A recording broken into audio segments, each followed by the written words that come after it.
Welcome back to Arsenic Culture, where beer don't count but bad decisions do. I'm Matt. I'm Jason. I'm Kendra. And we, sound so cute. Me? No, not me. You sound horrible. Sorry. We're so used to dudes being like, I'm a man. And I'm then Jason. Like, I'm Kendra. But we just put out a spill, was it last week? Yeah, last week. And Old it Forester. was, the Old Forester scam, and we got a whole lot of attention for that one, a whole lot of questions, a lot of interactions. New subscribers, thank you all. Yeah, we wanted to follow up with that one with something very similar, something still probably just as controversial, if not more, because it's on a grander scale. Yep. And this is, I don't know if you would call this a scam so much as it is, just raises a lot of question marks on exactly what's going on behind the scenes. Tell us what we're looking at here, Jason. So we're actually got two bottles in front of us today. We've got one, it's a Bluegrass Distillers Elkwood Reserve. And then we got another one by Kendra over there, OKI 15-year-old bourbon. And the Bluegrass Distillers actually out of Lexington. It well, is. Midway now, but yeah, Lexington. Yeah, it is. So both of these bottles, though, are essentially the same product. And what is the product? It is what is buff turkey. Buff turkey. Buff turkey. That sounds like a sandwich you can get at Popeyes. It does. It's pretty good sandwich. Yeah, it's spicy. Yeah. I think I made that like Sounds turducken. disgusting. That sounds disgusting. So what this was, in 2008, Wild Turkey was worried about their capacity, couldn't keep up for future demand. So what they did at that point was contact Buffalo Trace and then contracted with them to make their own distillate there. Right. So what they did is they gave them their mash bill. You know, their mash bill is 75 corn, 13 rye, 12 malt. Not Pretty that well anybody known. cares, but everybody knows it. They gave them that, but Buffalo Trace used their own ingredients, so not Wild Turkey's corn or their source stuff, all Buffalo Trace. Buffalo Trace used their own yeast, not Wild Turkey's. Is that normal? No, well, so distilleries don't want to give each other those yeasts because it's probably the most proprietary thing they have, honestly. Closely guarded secret, whatever, yeah. So they don't like doing that. They also don't like using different ingredients in different places because Buffalo Trace has their system set up for their stuff. I get right? it. Yeah. Wild Turkey has their set up for theirs. Yeah. So that's how it started. From there, it's really kind of odd. So it was aged once it was barreled. It was aged in Wild Turkey rickhouses. Okay. But from there, at 14 years old is when Wild Turkey said, this is not up to us. This is not up to par for a Wild Turkey product. It's off profile for our taste. Maybe up to par is the wrong word, but it's not up to their taste or profile. So they went to Buffalo Trace, said, we need a little bit of help. Can you make this for us? A lot of help. Yep. Pay them. They made it. They said, we're going to do it our way, but we'll do it to your standards, quote unquote. Sent it back to them. Wild Turkey aged it, and they said, what you made is not what we like. Well, it's not that they don't like it. So if you do a tour at any distillery, they have master distillers. So Wild Turkey's Jimmy Russell. Everything's to taste. Wild Turkey has, honestly, 10 years ago, was a very futuristic distillery. Everything's bells and whistles and buttons and computers. Spaceships and lasers. That's right. That's exactly robots. what it is. But they could not emulate. They could not, be as good as Jimmy's palate. Be as good as a Russell's palate. That's funny, yeah. It's like, this meets every criteria on this computer. Tastes but like it still shit. don't taste the same. Seriously. So Yeah. it's like, no, this is Wild Turkey. So they said, this is not up to our profile. So it's not a Wild Turkey profile. What did they do after that? Well, that's the next part. So they sold it to NDPs. Do you remember what NDPs are? Non-distilling, no. Yeah. that's Non-distilling producers. yeah. So people that have a brand, Yeah. or maybe they have their own brand already and established, but they take that product, buy it, and they can label it as Elkwood Reserve. Right. Or OKI 15. Yeah. So on this, though, you have to put on the back where it was distilled. Distilled at, exactly. So on this one, it says nothing. It says bottled by Bluegrass Distillers. Really? Yep, that's what it says. Okay, what about the other one? On this one, it actually says distilled in Lawrenceburg, Kentucky, which is also incorrect. So That's great. Wait a minute. Okay. yeah. So what the rumor on this is, with the source product when it first went to these NDPs, is that the barrel broker, the people that the go-between Wild Turkey and Sure. who this is, they were kind of there was NDA signed, non-disclosure agreements. Yeah. So they weren't exactly as clear with where it came from. So again, if you tell me made at Buffalo Trace, aged at Wild Turkey, what? It's aged in Lawrenceburg. I'll just put Lawrenceburg on the back. So this one's kind of an error. But wouldn't like OKI and Bluegrass Distillers, wouldn't they be like, you need to tell us that? You would think. I mean, I think I would think OKI knew what it was. I know Bluegrass Distillers knew what this one was. This one came after, to my knowledge. This is a single barrel pick from a local like restaurants here in town. Right. But we just want to try it today to kind of show a little bit about it. So let me ask you this. Those 2 bottles, for example, that you have there, they don't explicitly state where they were distilled at. That's right. Or it's possibly a false or misrepresentation on there. Yeah. How do you know that? Internet, the interwebs. I mean, Yeah. it's all over. So if you look at like YouTube right now with like all the bourbon channels and stuff, this is a hot topic. So this is a really widely hot known. topic. Not widely Oh, yeah, known, but it's like widely people known. know this. Yeah. There's many brands with this one. So OKI, Bugner's, which is from Augusta Distilling, a lot of their 15-year-old stuff is the same product. Okay. So the product right now is between 14 and 16 years old. Okay. So you're going to age some of it, go 17, 18 to 20, I'm sure. Because if like you bought barrels, you might like, well, Jason released some 15-year-old. I'm going to wait 2 years, keep it at my place, and release it at 17 years old. Well, how many different brands are labeled that have that in it? Yeah, so I mean, a great question. So OKI is one, Bluegrass Distillers. There's a bunch, but you've got Bugner's, which is here in Kentucky, Dark Arts, which is here in Lexington. They've bought some barrels of it. And then New Era. New Era is a brand that was literally created to take these bottles, these barrels, and it made their brand. Like that was the whole reason the brand was created. Some local guys here in the Kentucky region actually formed it. Do you know how much they bought? Well, I think at first they bought like, from what I could read, they bought like, I think 10 barrels. Could be wrong on the number, but it was a small amount. They took some loans out from like family and friends kind of thing. They bottled it, they labeled it, made their own label, New Era. It's pretty nice.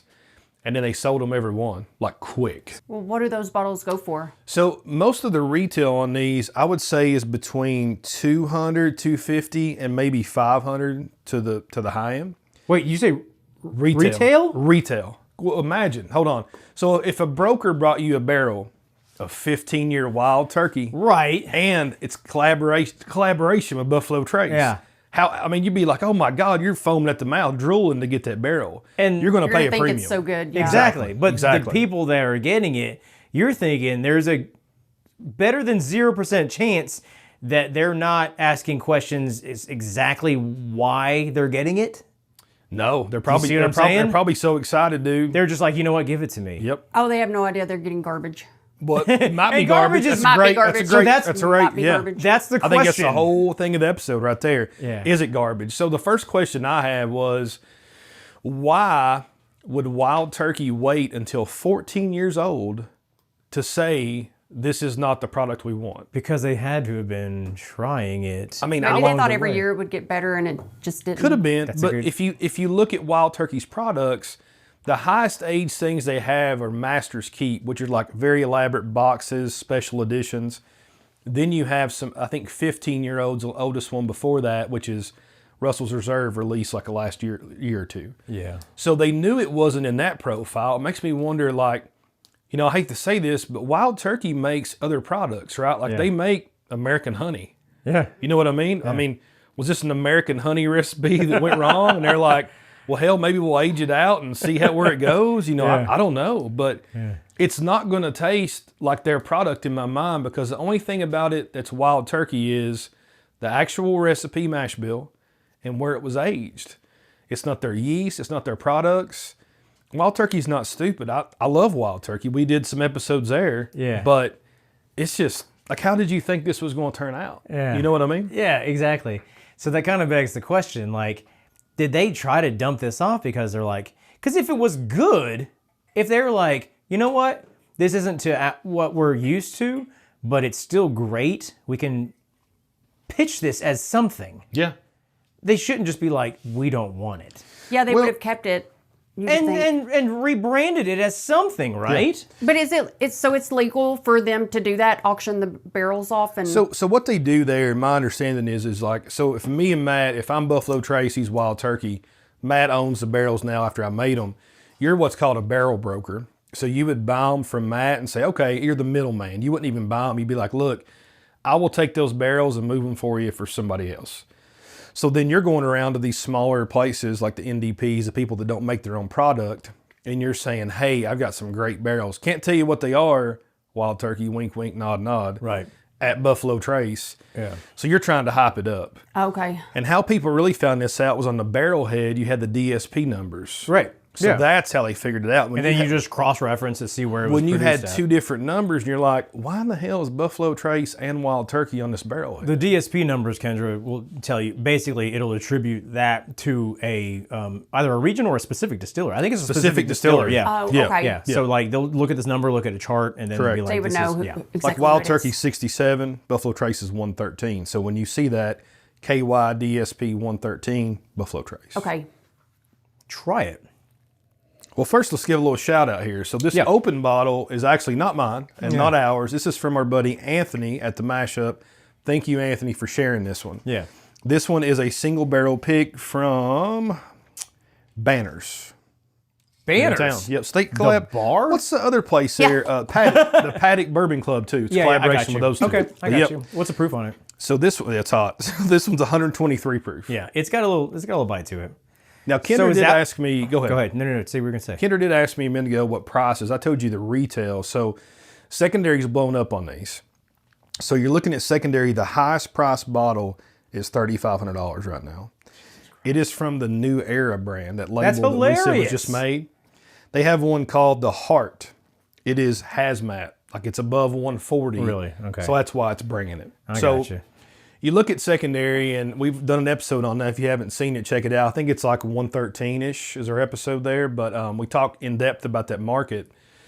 But one thing about that, supply and demand. Yeah. Now, there are some questions that have been raised, not about New Air, not about brand specific, of are people artificially inflating the secondary? Like if I own a bottle, this is the best thing ever. I'm going to list it for $2,000 online. Everybody's like, what the hell?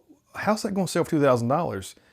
Matt comes in and says, I'll buy it right now. I know that ball's great. And everybody else is like, what the hell? Like maybe I gotta get that. maybe we miss it, FOMO. Right? Yeah. You're like, oh, maybe I need to do that. Next one comes up, I'll take that. $2,200. Yeah. Oh hell, I'm gonna beat Matt. He's buying them all. You know. Yeah. So there's a little bit of home cooking I've heard. I mean, Yeah. that's a rumor. I mean, I'm great not way to saying put it, that's home cooking. Yeah, I've not Working seen behind it. the scenes. I've yeah. not seen it myself, but there are rumors about that out there, and it's happened in the past with other products. So Yeah. So what do you think of it?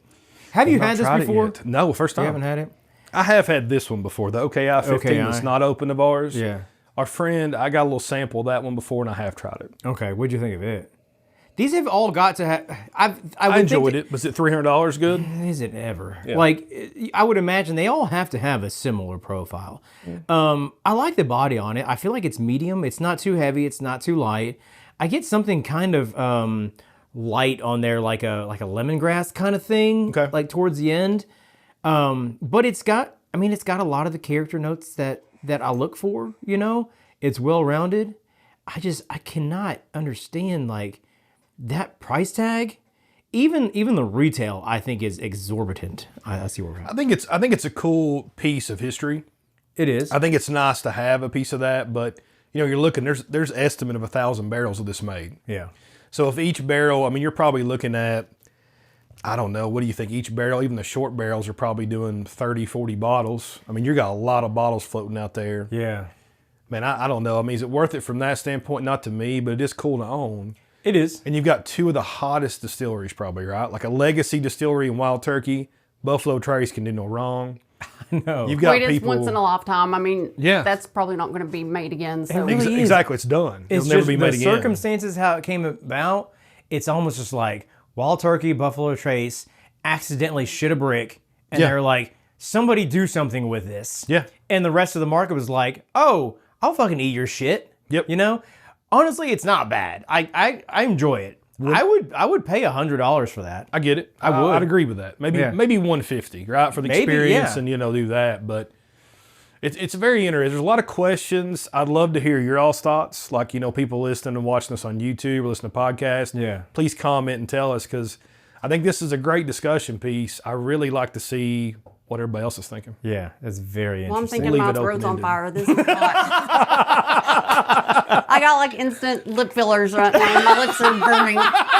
I'm gonna keep drinking it, but That's how we'll market That's our how brand. market, yeah. put a That's little how, bit of this in lip gloss. yeah, that's how you capture the female crowd. Hell yeah. Guys, we appreciate it. Thanks for watching. If you enjoyed it, then please share it. If you didn't, keep drinking until you do. For more Arsenic Culture, you can check us out on all the socials. We're at Arsenic Culture. Like and subscribe on YouTube. And we'll see you on the next one.